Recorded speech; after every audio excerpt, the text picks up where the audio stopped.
everybody. As you well know, the new Guardians of the Galaxy movie is out in theaters, so that usually means new action figures. And that's exactly what we have to look at today. So let's blast off in the Bowie and cruise across the cosmos as we check out Hasbro's Epic Hero series, Guardians of the Galaxy Volume 3 action figures.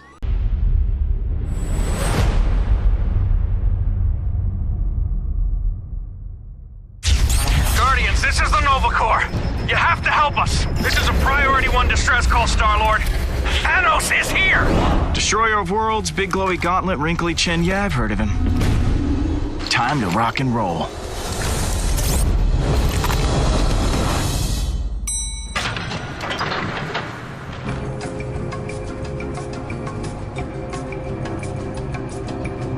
Well, this is the slowest elevator in the universe. You cannot possibly know that. I am Groot. Good one, pal.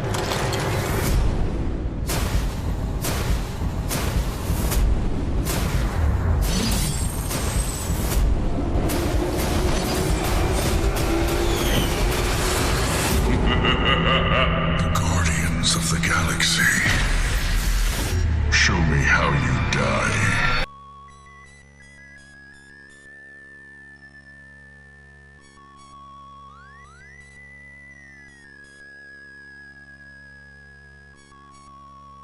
Okay, so the figures we're looking at today are going to be Starlord, Mantis, Drax, and Groot. Of the basic figures in this line, I don't believe there is a Gamora, no High Evolutionary, or an Adam Warlock just yet. If anybody knows otherwise, please let me know. I don't know if they're planning those figures for a second wave or not. I've seen the movie and it's a fun time. I think it's going to do well, so I don't see a second wave being out of the question. And I would expect those characters to show up. At least some of those characters to show up in a second wave. So let's go ahead and take a closer look at these. As you can plainly see, a very reduced plastic kind of packaging, pretty much mostly cardboard, which, you know, that's a good thing. More environmentally friendly, I suppose.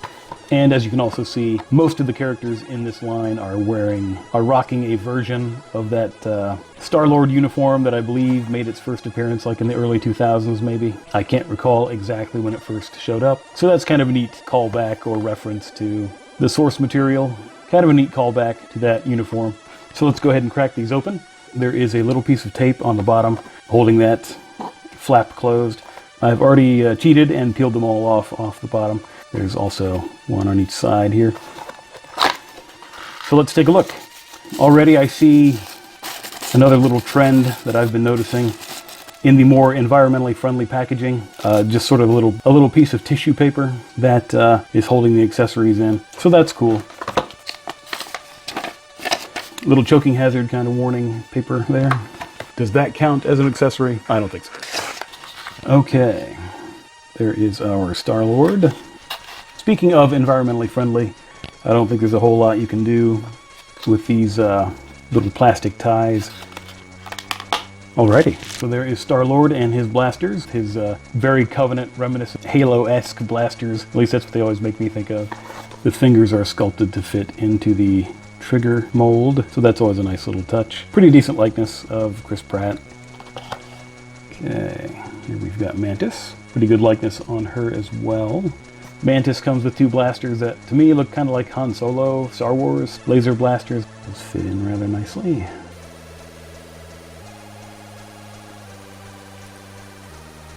Then we have Big Batista himself, Big Dave with his blades.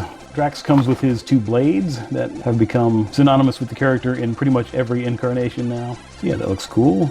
And then finally we have Groot, our young adult Groot with his laser rifle, space rifle, whatever you want to call it, as his accessory. Pretty cool. These are actually pretty good in the articulation department. No, there isn't any wrist swivel or things like that, or ankle pivot, but there's a fair amount of range in how the arms turn and shoulders, movement and shoulders. So yeah, you should be able to get some pretty good poses with this. Fairly good motion with the knee.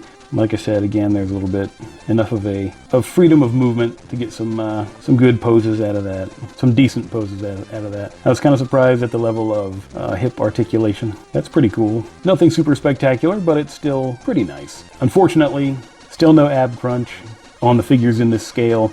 I think that might be, I wouldn't say gone for good, but I'm not sure if it's going to make a comeback anytime soon. Your Marvel Universe 1/18 scale figures from probably a decade ago or so had that, but yeah, as we all know, they kind of phased that out, probably as a cost-cutting measure. But they still make some decent figures regardless of that. I would think maybe my only complaint, there's not much size variation, but then again, these are like $10, $11 figures. It is kind of disappointing that Drax and Starlord basically use the same buck, the same body, when, you know, Drax is supposed to be, and Dave Bautista is, a fairly big bruiser and brute of a guy. That's a little bit disappointing. Also, you might have been expecting Groot to be a bit larger, but this incarnation of Groot, at this particular stage of his, like, regrowth, for most of the movie, I think he is closer to everybody else's size throughout most of the movie. I could be wrong. I just saw the thing and I forget already. That's probably not a good sign.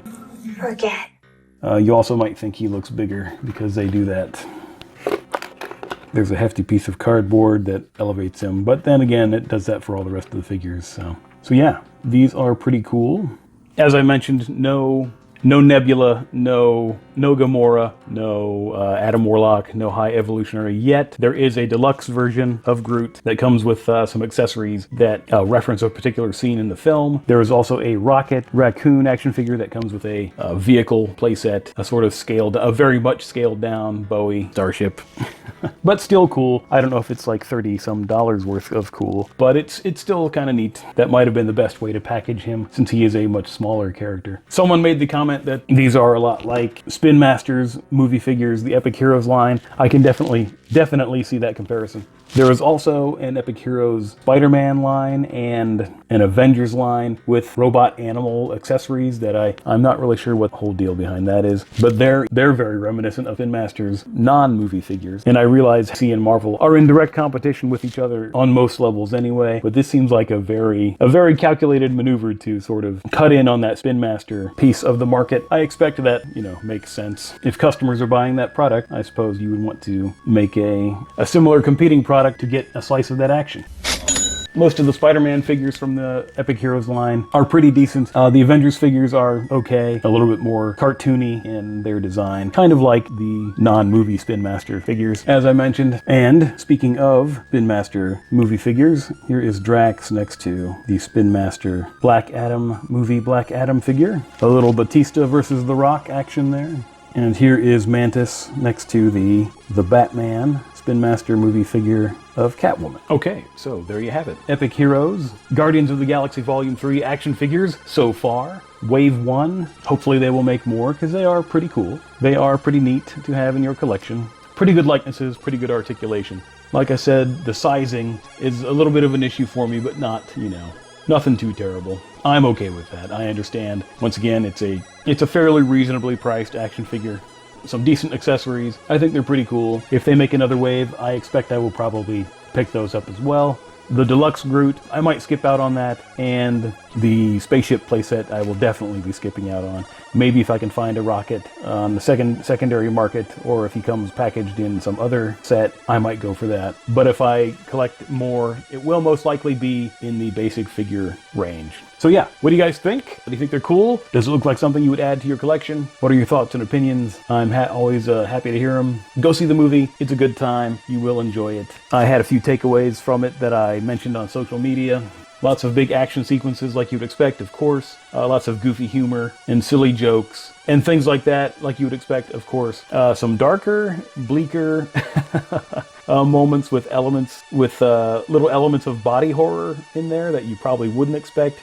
Yes, that's also in there too, but it's not, but it works really well in the context of the story. And my last thing is, some people, don't be surprised if there's some tears flowing, because there are some good moments in there, callbacks and heartfelt moments, and lots of, you know, I don't know how to explain it without spoiling too much, but they did a good job. I also had a few things I didn't like, but those definitely would border on spoiler territory, so I won't share those with you. Go see it. You'll enjoy it. Like I said, let me know what you think about the figures. I appreciate you watching the video. Thanks for that. I appreciate you. And until next time, I will see you.